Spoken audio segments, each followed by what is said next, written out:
சதுரங்க பிரியர்கள் அனைவருக்கும் வணக்கம். ஸோ இன்றைக்கி நம்ம பார்க்க போகிற வீடியோவில் டாடா ஸ்டீல் செஸ் 2025 சுற்று 4லிருந்து ஒரு ஆட்டம் பார்க்க போகிறோம். இந்த ஆட்டத்தில் வந்து பார்த்திங்கன்னா ப்ரக் வந்து ஒயிட் பீஸ் வந்து ஹேண்டில் பண்ணுறாரு. அந்த பக்கம் வந்து பார்த்திங்கன்னா லியோன் மெண்டாங்கான்னு சொல்லிட்டு பிளாக் பீஸ் வந்து ஹேண்டில் பண்ணுறாரு. ஸோ லாஸ்ட் இயர் சேலஞ்சர் செக்ஷனை வின் பண்ணவர் இவர் தான். ஸோ அதனால தான் அவருக்கு மாஸ்டர் செக்ஷனில் இந்த முறை வாய்ப்பு கிடச்சிருக்கு. ஸோ இந்த ஆட்டத்துக்குள்ளே போகிறதுக்கு முன்னாடி ஒரு ரெக்வஸ்ட் என்ன அப்படின்னா, நம்ம சேனல் நீங்கள் சப்ஸ்கிரைப் பண்ணாமல் வீடியோஸ்லாம் பார்த்துட்டீங்க அப்படின்னா சப்ஸ்கிரைப் பண்ணிட்டு பெல் பட்டனை ப்ரெஸ் பண்ணி வச்சுக்கோங்க. இப்போ இந்த கேமை பார்க்கலாம். ஸோ ப்ரக் வந்து பார்த்திங்கன்னா கேம் வந்து E4 வந்து ஓப்பன் பண்ணுறாரு. ஸோ அவரோட ஃபேவரட்டான E4க்கு ஸ்விட்ச் பண்ணியிருக்காருன்னு நான் நினைக்கிறேன். So E5, Knight F3, Knight C6, Bishop to B5, the Ruy Lopez, A6, Morpheus defence, அதுக்கப்புறம் Bishop A4, Knight F6 விளையானதுக்கப்புறம் சிம்பிளாக D3 வந்து விளையாடுறாரு. Pawn to B5, Bishop to B3, அதுக்கப்புறம் Bishop to C5. ஆல்ரெடி ஒரு ட்ரெடிஷ்னலான லைன்லேருந்து கொஞ்சம் டிவியேட் ஆகி போயிருக்காங்க. இதை வந்து ஆண்டர்சன் வேரியேஷன் சொல்லுவாங்க. ஸோ Bishop G5 ரொம்ப என்ன சொல்கிறது, ஒரு காமனான மூவே கிடையாது இந்த பொசிஷனில். ஸோ இந்த பொசிஷனில் வந்து நைட் C3யோ இல்லை கேசல் C3 A4 அப்படின்னு சொல்லி ஆடுவாங்க. பட் 43 கேம் மேலே இந்த இடத்துல வந்து பார்த்திங்கன்னா கிராண்ட் மாஸ்டர்ஸ் வந்து ஆடிருக்காங்க லீச்சஸ் டேட்டா பேஸ் படி. H6 பிஷப்க்கு ஒரு கொஷின் மார்க் போட்டோடனே பிஷப் H4 போயிடுது. ரெண்டு பேருமே இன்னும் கேசல் பண்ணலை. So D6. ஸோ பிஷப்பை வந்து பார்த்திங்கனாக்கா அவர் பான் சைனுக்கு வெளியில் க்ளோஸ் பண்ணிடுறாரு. ஸோ C3 விளையாடிட்டு பில்டப் பண்ண பார்க்குறாரு சென்டர் லேட்டராக. பிஷப் B6 தேவையில்லாமல் இங்கே வந்து பான் D4 வரும்போது அவங்களுக்கு டைம் லாஸ் ஆகக்கூடாதுன்றதுக்காக ஒரு ப்ரொஃப்ளாக்டிக்காக மூவ் பண்ணிக்கிறாரு. அதே போல் பிஷப் வந்து சி பானோட வழியில் இருக்குது. நைட்டை எப்படியும் நம்ம மூவ் பண்ண போகிறோம். அப்போ சி பான் வந்து உள்ள கேமுக்குள்ளே வரணுன்றது தான் இங்கே idea. Pawn to A4, rook B8, A takes B5, அதுக்கப்புறம் A takes B5, night to A3, B4, அதுக்கப்புறம் நைட் C4, BC3, BC3. இந்த பொசிஷனில் ரெண்டு பேரும் கேன்சல் பண்ணிடுறாங்க. ஆக்சுவலாக பொசிஷனை நீங்கள் கொஞ்சம் கவனிச்சிங்க அப்படின்னா ஆல்மோஸ்ட் கொஞ்சம் சிமிலராக இருக்க வாய்ப்பு இருக்குது. ஸோ கிங் சைடில் ஆல்மோஸ்ட் கொஞ்சம் சிமிலராக இருக்க மாதிரியும், சென்டரில் கொஞ்சம் ஒரு 2 ஃபைலில் வந்து சிமிலராக இருக்க மாதிரியும் உங்களுக்கு தெரியும். எஸ்பெஷலி இந்த 3 ஃபைலில் பார்த்தீங்கன்னா உங்களுக்கு சிமிலாரிட்டி பார்க்க முடியும். ஸோ என்னென்னா இங்கே A file and B file வந்து ஓப்பன் ஆகிருக்கு. ஸோ குயின் சைடில் வந்து ஒர்க் பண்ண போகிறாங்க. ப்ளஸ் இங்கே C3யில் பான் இருக்குன்றதுனால D4 வந்து அவர் கொண்டு போகணும் அப்படின்றது தான் ஒரு லாங் டேர்ம் பிளானாக இருக்கும். ஸோ இங்கே ப்ரொஃப்ளாக்டிக்காக கிங் H8 விளையாடுறாரு. ஐடியா என்ன அப்படின்னா ஃப்யூச்சரில் பானை G5 போட்டுட்டு ரூக்கை G8ல் போட்டு அட்டாக் பண்ணலாம் அப்படிங்கிறது தான் idea. So defensive plus offensive பர்பஸ்க்கு ரெண்டுத்துக்குமே யூஸ்ஃபுல்லாக இருக்கும். ஸோ பிஷப் A4 போட்டு நைட் அட்டாக் பண்ண பிஷப் D7 வந்து விளையாடுறாரு. ஸோ இது கம்ப்யூட்டர் வந்து பார்த்திங்கன்னா இது தப்பான மூவ் அப்படின்னு சொல்லி குறிப்பிடுது. பட் பெரிய ரீசன் நமக்கு வந்து தெரியாது இதில். ஏன்னா ரொம்ப மைனூரான அட்வான்டேஜ் இதில் ஏறுது. ஸோ இங்கே ரூக் B1ல் வைக்கிறாரு. அதுக்கு பதில் ரூக் E1ம் வைக்கலாம். ஏன்னா நம்மளுடைய பிளான் என்னென்னா பானை D4க்கு புஷ் பண்ணுறது. அதுக்காக ருக் B1, அடுத்து பான் டு G5, பிஷப் G3 விளையாடுறாரு. அதுக்கப்புறம் bishop A7. So bishop A7 போது ரூக் ட்ரேட் ஆஃபர் பண்ணுறாரு. அதுக்கப்புறம் ரூக் A1 விளையாடுறதுக்கப்புறம் அவர் பிஷப் B6 வைக்கிறாரு. மேபி இங்கே ஒரு ட்ரா பை ரிப்பிட்டேஷன் எதிர்பார்த்துருக்கலாம். பட் இங்கே ரிப்பிட்டேஷனை வந்து பிரேக் பண்ணிடுறாரு இமீடியட்டாக. ரூக் E1, E4 பானை ப்ரொடெக்ட் பண்ணுறாரு. D4 பானை வந்து பார்த்திங்கனாக்கா ஃப்ரீ டு மூவ் அப்படின்ற மாதிரி இருக்குது. ஸோ நைட் E7 போனதுனால இன்னும் வசதியாக போச்சு. ஏன்னா நைட் வந்து C6ல் இருந்தபோது D4 ஸ்கொயரை செக்யூர் பண்ணிட்டு இருந்தது. பட் இப்போ அது இல்லை. So bishop takes A4, rook takes A4, ரூக்கை லிஃப்ட் பண்ணி வச்சுக்கிறாரு. ஏன்னா குயினால் வெட்டுறதுக்கு பதில் ரூக்கால் வெட்டுறது ரொம்ப இன்ட்ரெஸ்டிங்கான மூவ். ப்ளஸ் நம்ம ரூக்கால் வெட்டும்போது குயினை டெவலப் பண்ணோம் அப்படின்னா ரூக்கை டபுள் பண்ணவும் செய்யலாம். அல்லது குயினையும் நம்ம வந்து பார்த்திங்கன்னா இங்கே ஒரு பேட்டரி ஃபார்ம் பண்ணுறதுக்கு பயன்படுத்திக்கலாம். So E takes D4 விளையாடுறதுக்கப்புறம் C takes D4 விளையாடுறாரு. எக்ஸலண்ட்டான ஒரு ஸ்ட்ரக்சர் வந்து நமக்கு கிடச்சிருக்கு ப்ரக்குக்கு. இந்த ஸ்ட்ரக்சர் இருக்கும்போது E5 வந்து பார்த்திங்கன்னா ரொம்ப நேச்சுரலான ஒரு அட்வான்ஸ் பண்ணுற ஒரு மூவ் இங்கே. So night G6 விளையாடுறாரு. அதுக்கப்புறம் E5, E5க்கு அப்புறம் நைட் H5. இங்கே E5க்கு அப்புறமே இந்த பொசிஷன் வந்து பார்த்திங்கன்னா பயங்கரமான ஒரு அப்பர் ஹேண்டில் தான் இருக்குது ஒயிட்டுக்கு. அதே போல் இந்த இடத்துல D takes E5 விளையாடலாமா அப்படின்னு கேட்டிங்கன்னா night C takes E5, night takes E5 அப்படின்னு சொல்லிட்டு இந்த மாதிரி வந்து மூவ் பண்ணுற மாதிரி இருக்கும். ஸோ இந்த ட்ரேட் வந்து பார்த்திங்கன்னா கம்ப்ளீட்டாக வந்து ஒயிட்டுக்கு வந்து ரொம்ப பெட்டரான ஒரு ட்ரேடாக அமையும்.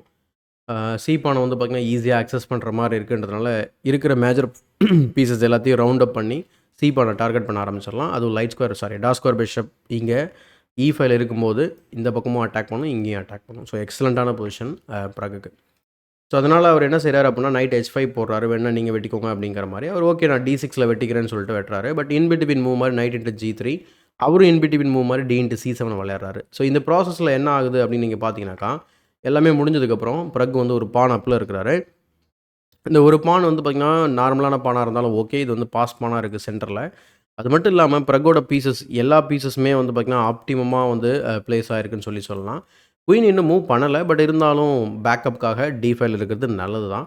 So rook B8, so rook trade பண்ண பார்க்குறாரு. நைட் E3 வச்சு பிளாக் பண்ணுறாரு. அண்ட் இன்னொரு முக்கியமான விஷயம், நம்ம கவனிக்க வேண்டிய விஷயம் என்ன அப்படின்னு பார்க்கும்போது, இந்த பாஸ் பானனால மட்டும் நம்ம வந்து பெட்டரா இல்ல. கிங் சைடில் இவருக்கு சில வீக்னஸஸும் கிரியேட் ஆயிருக்கு. எக்ஸாம்பிள் இந்த light squares and dark squares வந்து பார்த்தீங்கன்னா, கம்ப்ளீட்டாக பின்னாடி வந்து வீக் ஆயிருக்கு இந்த இடத்துலலாம். ஸோ அதுவுமே ஒரு பெரிய பிரச்சனையாக ஏற்படும் லேட்டரா. ஸோ குயின் D7 போட்டு அந்த ஸ்கொயரை கவர் பண்ணுறாரு. அதனால் so queen to A1 Discovery setup பண்ணுறாரு. அதனால் H7. So rook to A6, rook B8 போட்டு டிஃபெண்ட் பண்ணுறாரு. பிஷப்க்கு பெரிய ரீட்ரீட்டிங் ஸ்கொயர் எதுவும் கிடையாது. அதனால் டிஃபெண்ட் பண்ணியே ஆகணும். ஸோ நைட் டு C4 போட்டு பிஷப் அட்டாக் பண்ணுறாரு. பிஷப் C7 போயிடுது. அதுக்கப்புறம் ரூக் A7 போட்டு பிஷப்பை பின் பண்ணுறாரு. பின் பண்ணியதுக்கப்புறம் குயின் C6 வராரு. அதுக்கப்புறம் ரூக் C1 போட்டு திரும்ப டிஸ்கவரி செட்டப் பண்ண பார்க்குறாரு. ரூக் A8 போட்டு இங்கே ஒரு சின்ன டாக்டிக்கல் ஐடியா வந்து ட்ரை பண்ணுறாரு. இந்த பொசிஷனில் ப்ரக் வந்து ஒரு பிரில்லியண்ட்டான மூவ் வந்து ட்ரை பண்ணுறாரு. அதுதான் பான் டு D5. ஏன் இது வந்து அந்தளவுக்கு பிரில்லியண்ட்டான மூவ் அப்படின்ற அளவுக்கு இருக்குது அப்படின்னா, இந்த இதில் டாக்டிக்கல் எரர் வர வாய்ப்பு இருக்குது. பட் கேம் வந்து அவர் பர்ஃபெக்டாக ரூக் இன்ட்டு A7 வந்து விளையாடுறாரு. சப்போஸ் குயின் டெக்ஸ் D5 விளையாண்டிங்க அப்படின்னா, உங்களுக்கு நைட் E3க்கு அப்புறம் உங்களுக்கு பிஷப்பை ட்ராப் பண்ணுறதை உங்களால் தடுக்கவே முடியாது. எக்ஸலண்ட்டான ஒரு ஓவர்லோட டாக்டிக்ஸ் வந்து நம்ம இங்கே பண்ண முடியும். ஸோ ரூக் இன்ட்டு A7க்கு அப்புறம் queen into A7, rook A8 போட்டு குயின் ட்ராப் பண்ணுற மாதிரி தெரியும். ஸோ அதனால் குயினை வந்து D4க்கு வந்து வச்சுட்டு குயினை ரிட்டர்ன் பண்ணுறாரு. ப்ளஸ் பாஸ்பானுக்கு பின்னாடி குயினை வச்சுக்கிறாரு. அது மட்டும் இல்லாமல் ரூக்கை D1க்கும் நம்ம வந்து கொண்டு வரதுக்கு தயாராக இருக்கிறாரு. ஸோ குயினை வந்து D7 கொண்டு போனதுக்கப்புறம் வந்து பார்த்திங்கன்னா பானை புஷ் பண்ணி பிஷப் அட்டாக் பண்ணுறாரு. பிஷப் D8 போனதுக்கப்புறம் நைட் E5 போட்டு ஆக்சுவலாக ட்ரேடை ஃபோர்ஸ் பண்ணுறாரு. பட் அவர் வெட்டலை. பட் அதுக்கு பதில் இவரே வந்து கேப்சர் பண்ணிடுறாரு. ஏன்னா இந்த பொசிஷன் வந்து பார்த்திங்கன்னா completely winning position. So rook E1 போட்டு E5ல வந்து கிராப் பண்ணிக்கிறாரு. குயின் F7 போன பின்ன குயினை வந்து பார்த்திங்கன்னா E4ல போட்டு டைம் கெயின் பண்ணுறாரு. ப்ளஸ் குயினை சென்ட்ரலைஸும் பண்ணுறாரு. ரூக் A7, அதுக்கப்புறம் நைட் டு E5, குயின் மேலே டைம் ப்ளஸ் G6ம் கார்ட் பண்ணுறாரு ஆர் அட்டாக் பண்ணுறாரு. ஸோ குயின் E6 போயிட்டு நைட் மூவ் பண்ணால் நம்ம குயின் ட்ரேட் பண்ணிக்கலாம். ஏன்னா இந்த மாதிரி பொசிஷனில் சம்டைம்ஸ் ட்ரேட் பண்ணுறது வந்து பார்த்திங்கன்னா அவருக்கு லாபமாக இருக்கலாம். அதாவது கேம் ட்ரா பண்ணுறதுக்கு வாய்ப்பு அமையும்.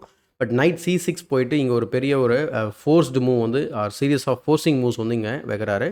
குயின் டெக்ஸ் E4, ரூக் டெக்ஸ் E4க்கு அப்புறம் ரூக் D7 வந்து விளையாடுறாரு. இந்த பொசிஷனில் கேமில் வந்து பார்த்திங்கன்னா ரூக் E6 வந்து பிறகு வந்து ஆடியிருக்காரு. நம்ம இன்னும் ஒரு வேரியேஷன் அந்த இடத்துல பார்க்க வேண்டியிருக்கு. அதையும் நம்ம பார்க்கலாம்.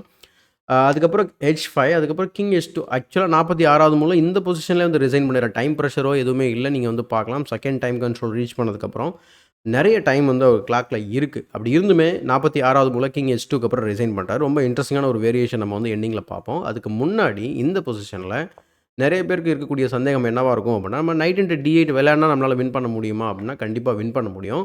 அதுக்கு நம்ம வந்து இந்த ஃபாலோ பண்ணியே ஆகணும். Rook E7 check only move to win the game. King G8 ஆனதுக்கப்புறம் இப்போ நிறைய பேருக்கு இருக்கக்கூடிய ஒரு சந்தேகம் என்ன அப்படின்னா, பான் அட்டாக்ல இருக்குது. அப்போ நம்ம புஷ் பண்ணோம் அப்படின்னா கிங் வந்து பக்கத்தில் வந்துடுவாங்களே, அப்போ எப்படி நம்ம வின் பண்ணுறதுன்ற மாதிரி இருக்கும். ஸோ D7 போட்டதுக்கப்புறம் கிங் F8, ரூக் E6 வந்து நீங்கள் G6 அட்டாக் பண்ணலாம். பாயிண்ட் என்ன அப்படின்னா, நீங்கள் ரூக் இன்ட்டு D7 ஆடினாலோ இல்லை கிங் மூவ் பண்ணாலோ, எக்ஸாம்பிளுக்கு இப்போது சப்போஸ் நீங்கள் வந்து கிங் மூவ் பண்ணுறீங்கன்னு வச்சுக்கோங்களேன். இப்போ நம்ம ரூக் அட்டாக்ல இருக்குது, பானும் அட்டாக்ல இருக்குது. ரூக் D6 போட்டுக்கலாம்.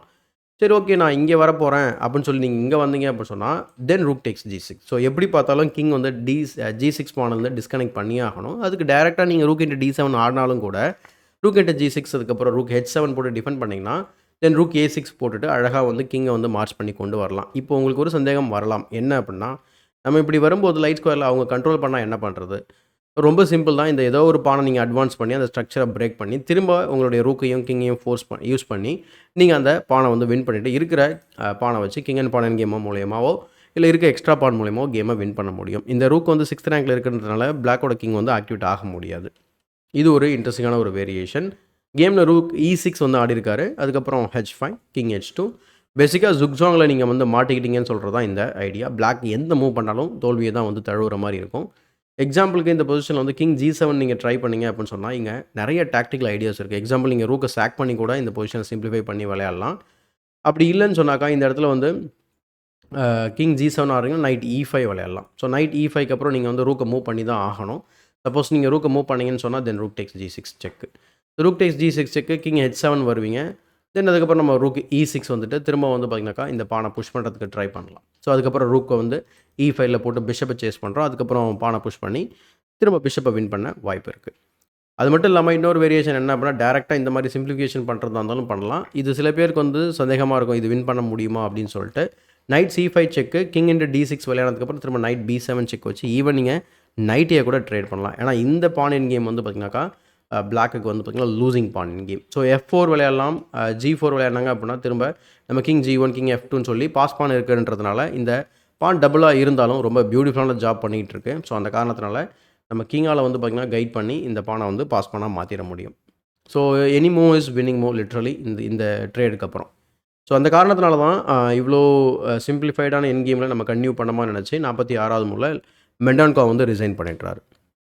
ஸோ இந்த ஆட்டத்தில் அவர் வந்து பார்த்திங்கன்னா வெற்றி அடைஞ்சது மூலயமா பார்த்திங்கன்னா 3 வெற்றிகள் இது வரைக்கும். ஸோ 3 கேம் வந்து பார்த்திங்கன்னா ஜெயிச்சிருக்காரு. இப்போ நம்ம குயிக்காக வந்து ஸ்டாண்டிங்ஸை வந்து நம்ம வந்து பார்த்துடலாம். ஸோ இதுதான் வந்து கரண்ட் ஸ்டாண்டிங்ஸ். உங்களுக்கு ஃபுல் ஸ்க்ரீனில் தெரியலன்னு நான் நினைக்கிறேன். ஸோ ஒரே நிமிஷம்.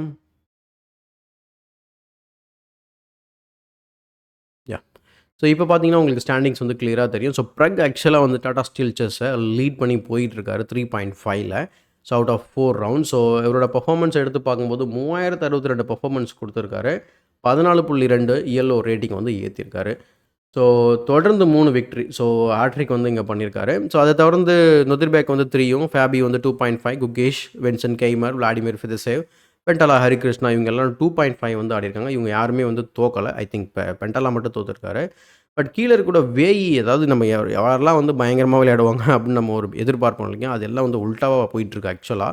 ஸோ வேஇ அடுத்ததாக வந்து பார்த்திங்கன்னா அர்ஜுன் எரிகேசிக்கு இது ரொம்ப மோசமான ஒரு டோர்னமெண்ட். ஸோ கொஞ்சம் டஃப்பாக இருக்குது அவருக்கு. என்ன காரணம் அப்படிங்கிறது தெரியல. பட் இன்னும் கிட்டத்தட்ட 13 ரவுண்ட் இருக்குது. ஏன்னா 4 தான் முடிஞ்சிருக்கு. இன்னும் கிட்டத்தட்ட 9 ரவுண்ட்ஸ் இருக்கக்கூடிய ஒரு டோர்னமெண்ட்டே பெண்டிங் இருக்க மாதிரி தான் இருக்குது. ஏன்னா இவ்வளோ பெரிய லென்த்தான டோர்னமெண்ட்டில் என்ன வேணால் நடக்கலாம். ஸோ இது ஒரு கேண்டிடேட்ஸ் கிட்டத்தட்ட ஒரு ப்ரீ கேண்டிடேட்ஸ் மாதிரி நடந்துக்கிட்டு இருக்குது. 13 சுற்றுன்றது மிகப்பெரிய ஒரு டோர்னமெண்ட்டு. ப்ளஸ் அவங்களுடைய பிளேயர்ஸுமே வந்து பார்த்திங்கன்னா கேண்டிடேட்ஸ்க்கு ஏற்ற மாதிரி தான் ஆடிட்டுருக்குறாங்க. ஸோ அந்த காரணத்தினால இது ஒரு ப்ரீ கேண்டிடேட்ஸ் கூட சொல்லலாம். ஸோ என்ன நடக்குது அப்படிங்கிறது தான் இன்னும் ஒரு வாரம் கழித்து தான் நமக்கு வந்து தெரியும். ஸோ அது வரைக்கும் உங்களை என்ன சொல்கிறது, இந்த சின்ன சின்ன அப்டேட்டோட ஒவ்வொரு வீடியோலையும் நான் உங்களை சந்திக்கிறேன். ஸோ இந்த வீடியோ பிடிச்சிருந்தால் லைக் பண்ணுங்கள், மறக்காமல் மற்றவங்களை ஷேர் பண்ணுங்கள். இன்னும் நம்ம சேனலை சப்ஸ்கிரைப் பண்ணல அப்படின்னா சப்ஸ்கிரைப் பண்ணிட்டு பெல் பட்டனை ப்ரெஸ் பண்ணி வச்சுக்கோங்க. இதே போல் ஒரு பயனுள்ள வீடியோவுடன் உங்களை சந்திக்கும் வரை உங்களிடமிருந்து விடைபெறுவது உங்கள் சதுரங்க சாணக்கியன்.